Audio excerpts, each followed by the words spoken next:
تبارك الذي نزل الفرقان على عبده ليكون للعالمين نذيرا. اللهم صل على محمد وعلى آل محمد كما صليت على إبراهيم وعلى آل إبراهيم إنك حميد مجيد. اللهم بارك على محمد وعلى آل محمد كما باركت على إبراهيم وعلى آل إبراهيم إنك حميد مجيد. النبي صلى الله عليه وسلم د سیرت النبی دا خپل خبرې او دا غي د خپل حالات او تذکرہ او د حیات النبی د نبی صلی الله علیه وسلم د زندګۍ نه ځان خبرول. د نبی علیه الصلاۃ والسلام زندگی سوا او په هغه نبی والا زندګۍ باندې به عمل کول. د نبی زندگی چې د سیرت نه معلومیږي او د دې په ذریعہ باندې مسلمان او مؤمن ته ډېر لوی فائدہ رسیږي. تذکرام کوله چې نبی صلی الله علیه وسلم ته په مکه معظمه کې دوه غټ غټ پهلوانان را مخکې شوي او دا سوچ دا و چې دا بس عام پیغمبر دی، یو عام سړی دی، هسې د پیغمبرۍ دعوی کړې ده. نو ابوالاشدین نومی دی. ابوالاشدین دا یو غټ پهلوانو او هغه نبی علیه السلام ته ویل ماله په پرزولو راشه او که زه راو پرزولم بس بیا به ته پیغمبر یې. ځکه اوسه پورې د چا نه یم را پرزولی. ډېر لوی کس و چې یو ځای باندې به ودرېدلو بیا چې به سونو خلک پسې ونختل بیا به یې نه شو اخوا کولی. نبی علیه السلام ورته دا به هم در سره وکړو، خیر که تاسو پرزولو مسلمانېږئ نو کشتي به هم در سره وکړم. نبی علیه السلام چېرته به کراټو سنټر کې داخله نه واغستې او نه چېرته کراټې مراټې کړې وي. الله پاک ولا نبی قوت ورکړو، د هغه باطیني قوت ډېر سیوا و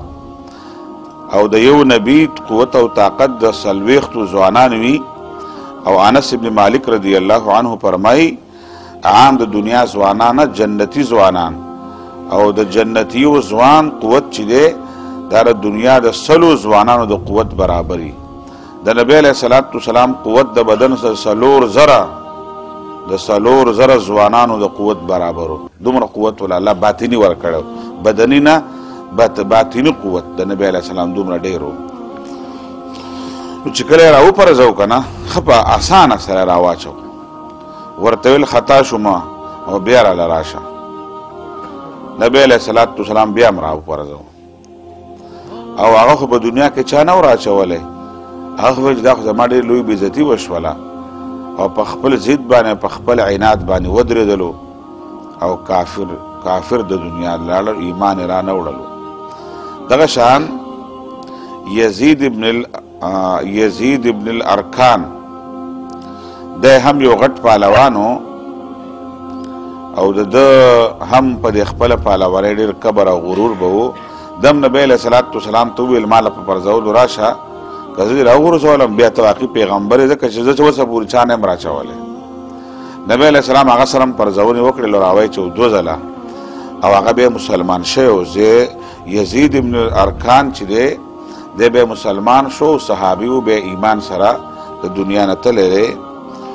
یعنې د مکې خلکو نبی علیه السلام پسې طریقه پړ کول غوښتل چې دا نبي پړ کړو. بس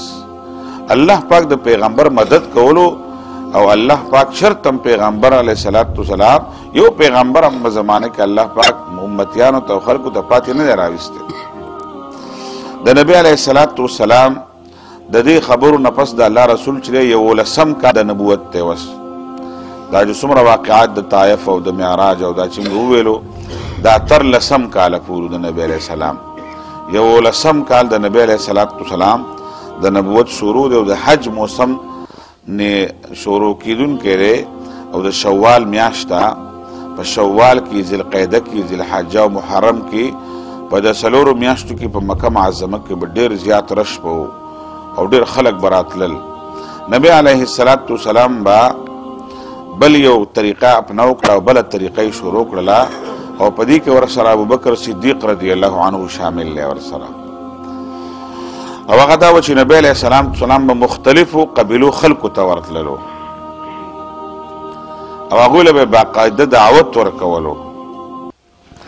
او هغوی سره به کښېناستو هغوی ته قولو لا اله الا الله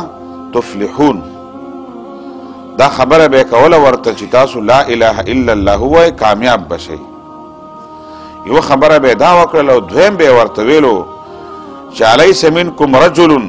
ان یحملني الى قوم په تاسو کې یو سړی نشته دی چې هغه ما خپل قوم ته بوځي او دا هغوی ته زه ان یبلغ کلام ربي چې هغوی ته زه د الله پاک کلام ورسومه قرآن شریف خلکو ته واورومه نبی علیه صلات وسلام به دویمه خبره خلکو ته کوله په تاسو کې داسې یو سړی څوک نشته دی چې ما خپل قوم ته بوځي او ما له پناه راکړي او زه په هغه قوم ته ان یبلغ کلام ربي چې زه خلکو ته کلام د رب واورمه فان قریشا یمنعنی یقینا قریشیانو زه منع کړی ما د دې نه چې ان یبلغ کلام ربي چې زه خلکو ته قرآن واورومه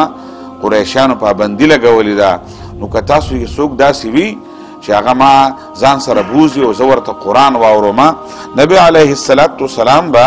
چونکې د قرآن دعوت ورکو بله څه خبره خو د نبی علیه السلام نه وه قرآن د رشد او د هدایت کتاب دی او نبی علیه الصلاة والسلام هر قبیلې ته دا ویلی دي چې ان یبلغ کلام ربي زه خلکو ته قرآن ورسوم قرآن خلکو ته واورومه نو دې کې بیا د مختلفو خلکو سره ملاقاتونه کېدل قبیلې وي نو قبیله د بنو حنیف یوه قبیله وه بنو حنیف یوه قبیله وه او دوی له نبی علیه صلات وسلام ورغې باقاعده د قبیلې په شکل کې دوی ناستې راغلي وو نبی علیه صلات وسلام له دعوت ورکړو دا ډېر بد اخلاقه خلک وو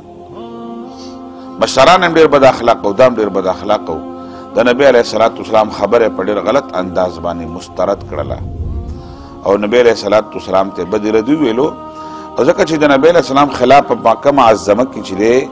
دا یو خبره مشهوره و ابو جهل به دا خبره کوله چې ای خلکو د دې صحابي خبره ونه منئ دا صحابي دی او دی کذاب دی دی دروغجن دی دا خبره مه منئ یو طرف ته چې ستا مخالفت پروپیګنډه وي او بل طرف ته ته د حق خبره کوې نو خلک هغه پروپیګنډې طرف ته زیات ګوري په نسبت ته دې چې کومه حقه خبره د هغه وګوري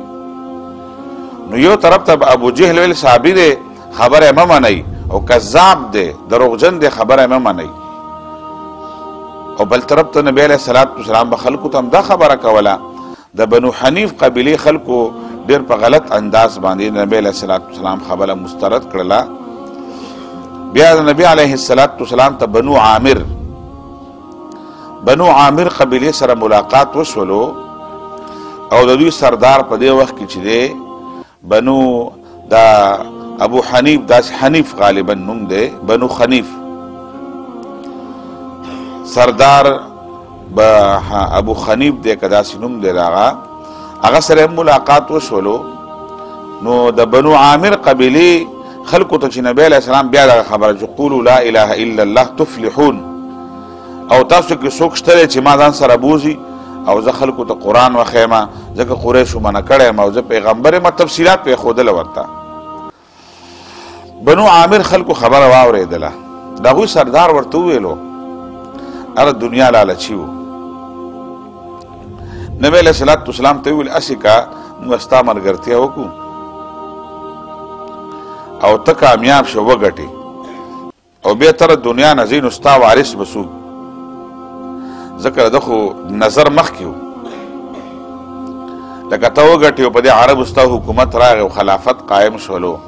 او ته دنیا نه ځې ته خو به ټول عمر جمدی نه بیا به ستا نه پس څوک نو د ده سوچ دا و چې زه به د نبی علیه صلات وسلام سره په دې بنیاد باندې معاهده وکړمه او د ده سوچ په دې باندې و چې یاره به د دنیا د دې معاهدې لپاره د دنیا د حکومت او منصب دپاره به دنه معاهده والو مونږه او دی ور دنیا لالچي و ځکه په دنیا کې خلک وایي که ستا پارټۍ کې شاملنګه څه و د براکه ټکټ به میلاوي که نه به میلاوي او بیا به زه په حکومت کې شامل یم وزیر به یم که نایب به یم لکه اوس هم خلک دا لالچونه ورکوي نبی علیه صلات وسلام ته ستا نه پس به بیا صحیح او دی د بنو عامر قبیلې د سردار خپل قبیلې خلکو ته وویلو ویې پیژندلو ویل دا داسې پیغمبر دی که نه که د ده شاته موږ ودرېدلو که نه نو د پر دا دومره مؤثر دی دا ټول خلک به پې تس نس کړلو خو داسې ده چې د مونږ وینه توی کړو مونږ قرباني ورکوو بیا زموږ لاس له چې دی د ده نه پس اقتدار لاس له نه راځي دا به زموږ ناکامي وي نبی علیه الصلاة والسلام ورته وویلو ویل د ما د وفات نه پس بیا خو د الله اختیار دی نو والامر لله الله پاک اختیار به چې بیا د خدای پاک څنګه څوک خوښوي بس هغه کېږي به نو او تاسو سره دا معاهده زه نه کومه زما دغه نه پس په زما نه پس به بنو عامر قبیلې خلکو ته به بیا مشري میلاویږي هغه ورته ویل چې بس بیا موږ ټوله قرباني ورکړو موږ وینې توی کړو او بیا موږ له مشري نه میلاویږي موږ خو ملګرتیا نه شو کولی نبي علیه السلام ورته بس ټیک ده دا خلک به بیا تلي وو د دوی په کلي کې دا حج ته راغلی د حج خبرې دي دا بیا تلي وو دغه مشر یې بل یو مشر یې هغه حج ته نه و راغلی د دوی له دې مشر چې دی بنو عامر د قبیلې مشر چې نوم و هغه بخیر دی که بحیر نوم یې و دوی چې کله بیا لاړل نو هغه مشر ته خبره وکړه د نبی علیه السلام ډېر معمر کس و د عرب خلک ډېر زیات هوښیار خلک وو مشران خصوصا ډېر زیرک خلک وو په خبره زر رسېدونکي خلک وو مشر ته چې کله دا خبره وکړله نو مشر ورته وویلو چې تاسو خو ډېر زیات غلط شولی که نه تاسو په کار ده چې د هغه پیغمبر مرسته هم کړې وی مدد هم کړی وی ده ورته وویلو چې بس زموږ سره خبره ونه منله هغه ویل تاسو غلط وکړل هغه هم زیرکتیا نه کار واخیستو خلکو ته د دې خبرې دغه کوو چې تاسو نه غلطي وشوله اوس تاسو له دا خبره نه وه په کار بر هغه د نبي علیه الصلاة والسلام مشرانو خبرې بیا اورېدلې وي او هغه ورته وویلو ویل په دې مکه معظمه کې هغه ډېره ښکلې خبره هغه ته کړې ده او هغه زموږ دپاره هم ډېر د عبرت خبره ده هغه ویل په دې مکه معظمه کې په بنو اسماعیل کې تر اوسه پورې چا د نبوت دعوه دلته نه ده کړې وی یو سړي د شاعرۍ دعوه کړې ده او د دې خبرې زه غټ فصیح یم زه پلانکې یم او زه دا یم او زه د پیریانو علاج کوم او زه دا علاج د دې خبرو دعوې په مکه معظمه کې شوې او په دې مکه معظمه کې تر نبی علیه السلام پورې هېڅ چا دعوه نه وکړه زه پیغمبر یم او په دې کې د الله تعالی حکمت و ځکه که په مکه معظمه کې هر چا د نبوت دعوه کوله په بنو اسماعیلو کې بیا به د نبی علیه الصلاة والسلام د نبوت دعوه دا د روټین و خبره وه چې هلکه بل هم کړې وه بل هم کړو بس ختم شو نو نبی صلی الله علیه وسلم اولنې فردو د په مکه معظمه بنو اسماعیل کې وویلو ویل زه پیغمبر یم دا خبره بالکل هېڅ چا نه وه کړې ها په دې خلکو کې بیا په دې بنو حنیف کې غالبا بیا چې دی دا مسلمه کذاب په دوی کې بیا راغلی چې بیا مسلمانانو مړ کړل دله نبوت دعوه کړو د نبي علیه السلام په زمانه کې نو بیا وروسته بیا مسلمانانو مړ کړو دا بنو حنیف قبیلې سړی و نو د بنو عامر خلکو چې دی دا دې مشر وویل ورته ویل چې دا خبره ماته د سړي ټیک ښکارېږي ځکه په بنو اسماعیل کې اوسه پورې چا د نبوت خبرې نه دي کړي ویل دا پیغمبر ټیک دی بهرحال د هغوی په خپل منځ کې خبرې او تکلم و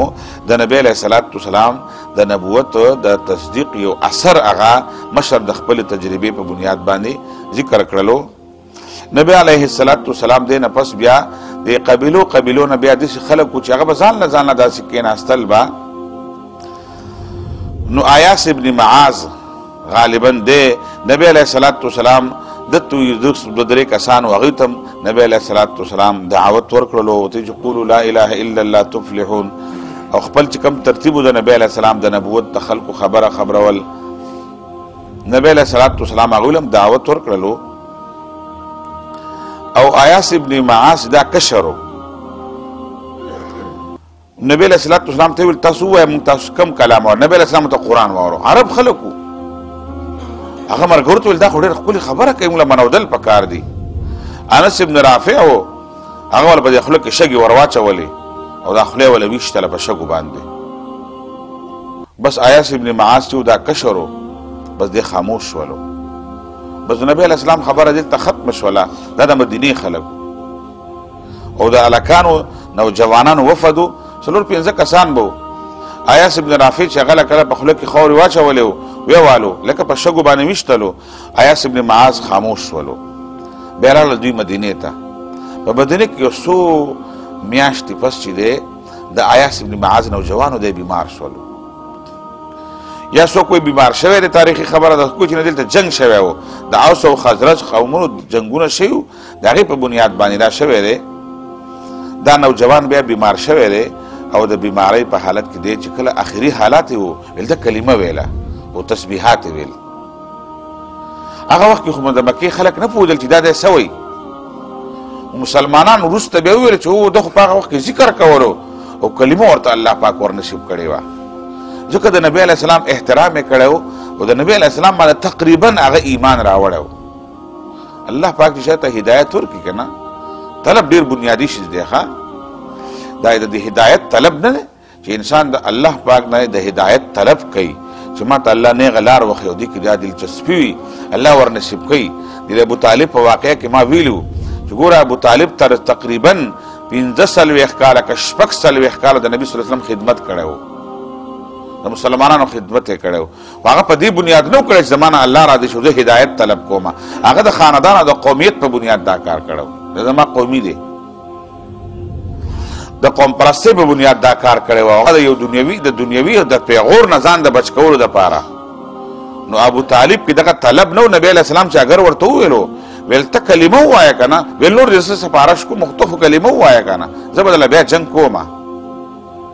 هغه ویل نه په دین عبدالمطلب باندې مړ کېږم بس ځکه هغه ته هدایت نصیب نه شو چې هغه په دینیت کار نه و کړی او دې نوجوان چې دی د په دینیت باندې چېرې دا هدایت ته که ماته میلاو شي الله پاک د ځنکدن په حالت کې هغه ته کلمه نصیب کړله او د صحابو د مدینې چې بیا کم خلک مسلمانان شوي وو د هغوی دا وینا وه چې دی مسلمان د دنیا نه تللی دی ځکه د په آخري حالاتو کې ذکرونه کول کلمې ویلې الله پاک ورته ورنصیب کړې وه د نبي صلی الله علیه وسلم په دې وخت کې بیا د یو بل فرد سره ملاقات شوی دی او غالبا د هغه اویس نوم دی غالبا راغلی د نبی علیه الصلاة والسلام ورسره ملاقات شوی دی او هغه ته نبی علیه السلام دعوت ورکړی دی نو هغه ورته ویلو نبی علیه السلام ورته ویل زه یو خبره تا ته کوم او کلام درته اورمه او که ته زما سره ومنې په هغې کې ستاسو کامیابي دي ده د نبی علیه السلام خبرې چې کوم د تبلیغ د ترتیب خبرې وې هغې یې واورېدلې نو ده ورته وویلو ویل زه هم که یو خبره درته وکړم او زه هم درته سا اورول غواړم نو کیدای شي ستا له هغې نه دماغه ټیک وي ته چې چا ته خبره کوې نو اول هغه خبره هم واوره چې هغه څه وایي نبی علیه السلام د هغه خبرې واورېدلې اورېدل یعنی الله رسول هغه اورېدل چې بس ټیک ته واب اورمه په عربو کې د لقمان حکیم علیه السلام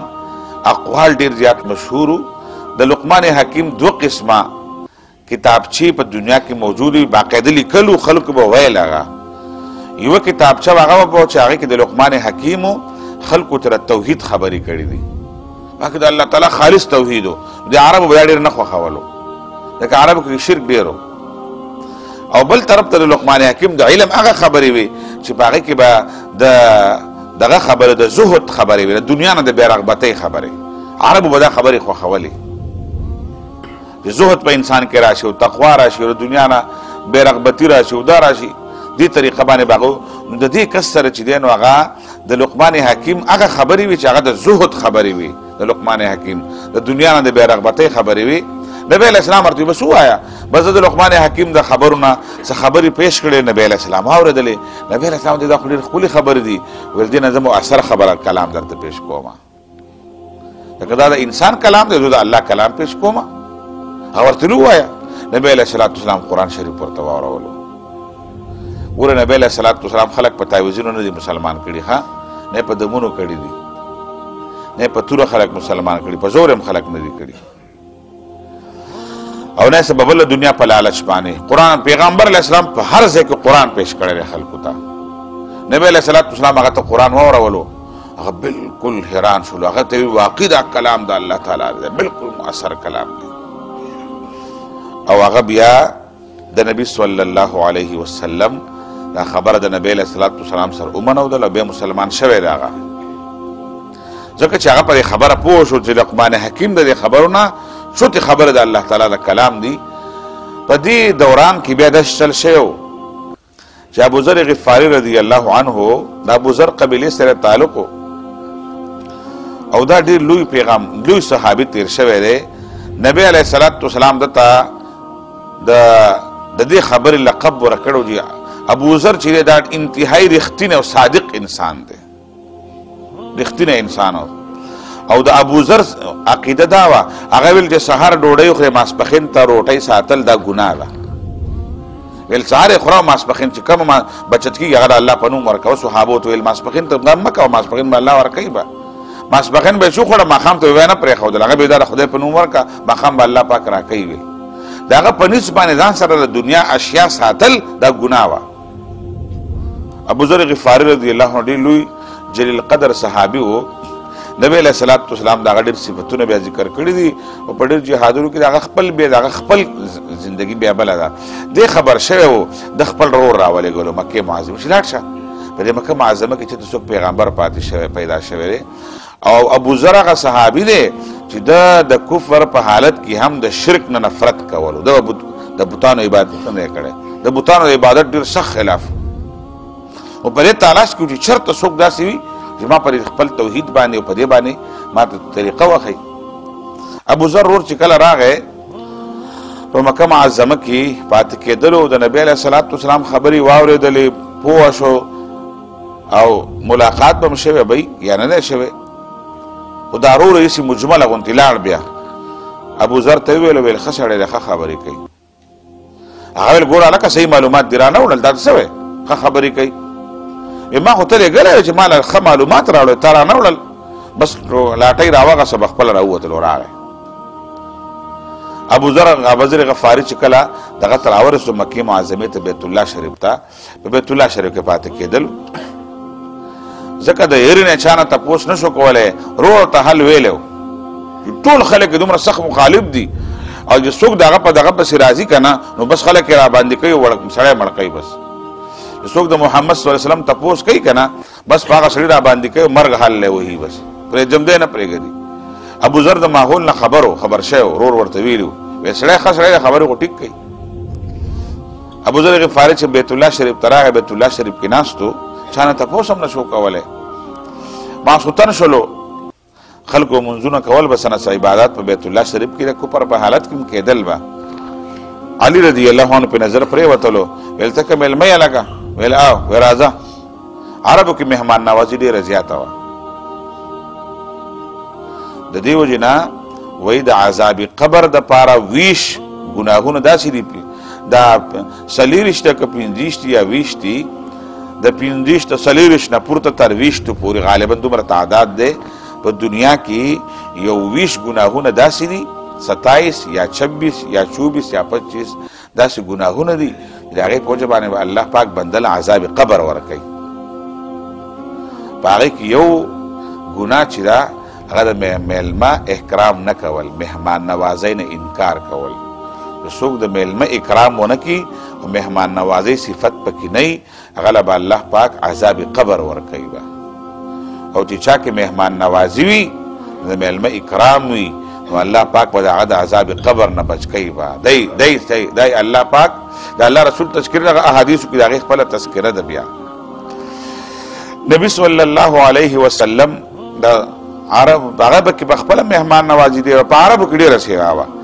لکه زموږ د پښتنو معاشره کې هم ډېره ده، خو دلته ختمه شوله تقریبا. په عربو کې ډېره سیوا وه. عادل هغه ته ویل راځه چې ځو، میلمه کور ته بوځو، ډوډۍ موډۍ پې خوړلې، شپې ورسره کړې ده. خو په عربو کې دا طریقه وه چې داسې میلمه نه به یې تپوس بد ګڼلو چې هلکه څله راغلی، بس څله به راغلی، بس میلمه نه ته اکرام وکړه که کولی شي. عادل تپوس ونه کړلو، بس سهار بیا حرم ته راووتل رالل.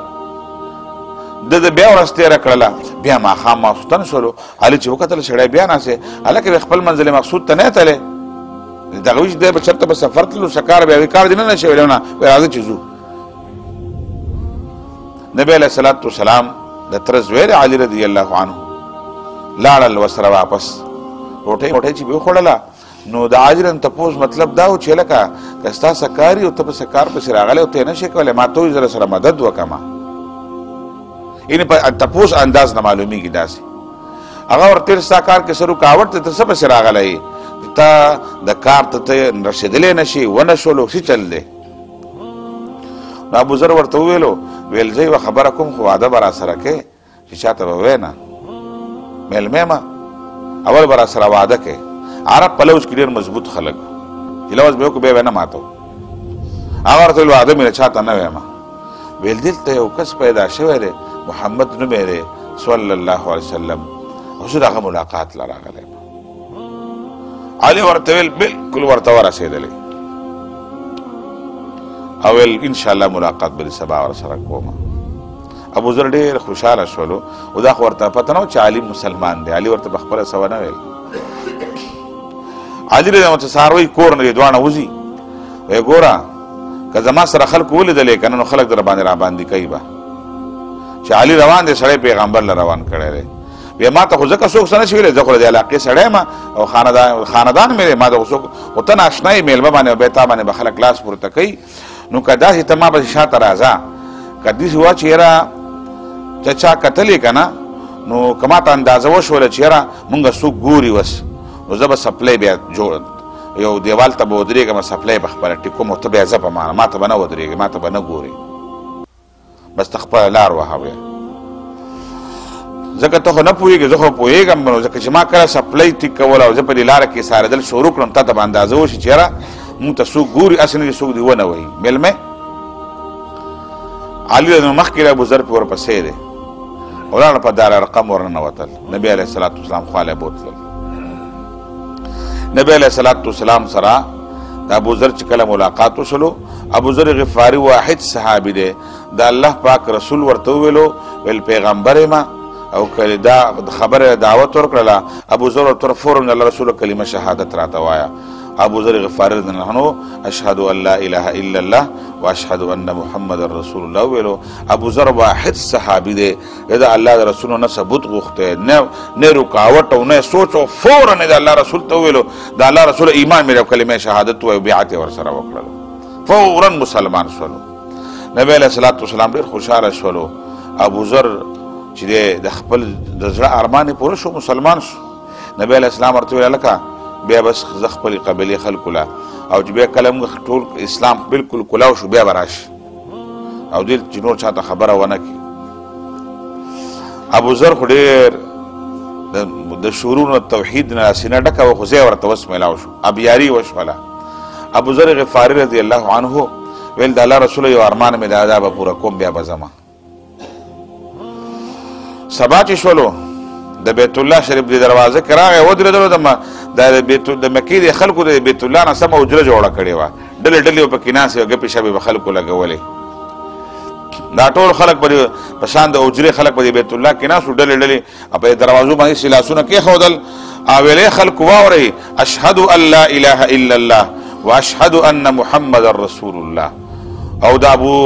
ابوذر خبره چې خلکو واورېدله خلکو بس ور منډه کې ولې صابي شوی دی او خلکو پې را باندې کړه چا په لتو وهلو چا په سکونو والا چا په لختو والو. ابوذر را سر کو را ویې غورځو خلک به ګرځېدل او ابوذر په خبره بخمای چې قریب و چې مړ کړی وی عباس راغی د پیغمبر اسلام ترا او ویل ځان را باندې راواچولو خلک نه اخلاص کړم او ورته ویې ویلو ای خود قمقلانو قریشیانو ویل دا د غفار قبیلې سړی دی شام ته به نه ځئ خلک به درنه برمته کي خلک به درنه کېنئ بیا تاسو خو لیوني یې سړی مړ کوئ تاسو وی خلکو نه اخلاص کوم. ویل تلم خو نه ما سبا هم دا خبره بیا هم کوم بیا به ځم. ولا ډېر ښه ایمان والا خلک وې سړی و چې دا خو واقعي ډېر بهادر خلک ډېر بهادر خلک دومره وهلې ولا ورکړلو. ابوذر بیا هم په حرم کې ناست دی او سبا بیا په حق وخت راغی او دا دواړه لاسونه به یې دروازه کېښودله بیا یې چغه کړله او د کلمه شهادت خبره بیا وکړله او بیا د قریشان پې راغونډ شو وهلو یې عباس بیا خلاص کړلو او عباس ورته ویل بس دی که نه که لاړ شه ته خلکو نور ځه. ابوذر غفاري رضی الله عنه بیا د نبي صلی الله علیه وسلم د رخصت واخیستلو لاړلو. دا د دې صحابو دا واقعات نه دي د دې والله ډېر لوی ایمان والا خلک موږ خو د خپل ایمان موږ د خپلې کلمې خبره مړه ښځې مخکې هم نه شو کولی زه مسلمان یم او کلمه وایم مونځ کوم اودس کومه زموږ ایمانونه خو ډېره کمزوري شوي دي د بچو په مخکې هم د اسلام خبره نه شو کولی خلکو ځان به دې ښکارېږي مولانا شیخ جوړ کړی دی زبرګ جوړ کړی دی په داسې ماحول کې چې مچۍ وي مچۍ دا خلک په دې ابوذر پسې د مچو غوندې ونښتل او ابوذر هم فروا هم نه و ابوذر غفاري رضی الله عنه ځکه ورته نبی علیه الصلاة والسلام ویلي دا رښتینی انسان دی، صادق ورته نبی علیه السلام په عربۍ په الفاظو کې دغه ټولو خلاصه هم دا ده چې ابوذر ډېر پوه الله والا ډېر رښتینی ژوند ورکړی او رښتینی انسان و. دا د نبی علیه الصلاة والسلام د 11 کال د نبوت اهم واقعات دي چې نبی علیه السلام د دعوت په شکل کې دا مشکلات او تکلیفونه وو. دا واقعات هم دې لپاره وایو چې هسې موږ د خپل ایمان او د خپل اسلام او د خپل مسلمانۍ اندازه وکړو. زموږ څنګه مسلمانانو زموږ څومره اندازه ده. الله پاک دې موږ لره په اسلام باندې او په دین باندې ټینګوالی راکړي او الله پاک دې موږ له مضبوط ایمان را نصیب کړي. سبحان ربک رب العزة عما یصفون وسلام علی المرسلین والحمد لله رب العالمين. نور على مر الزمان تألقا وأضاء للدنيا طريقا مشرقا وهدى من الرحمن يهدينا به للصالحات وللمكارم والتقى. نور على مر الزمان تألقا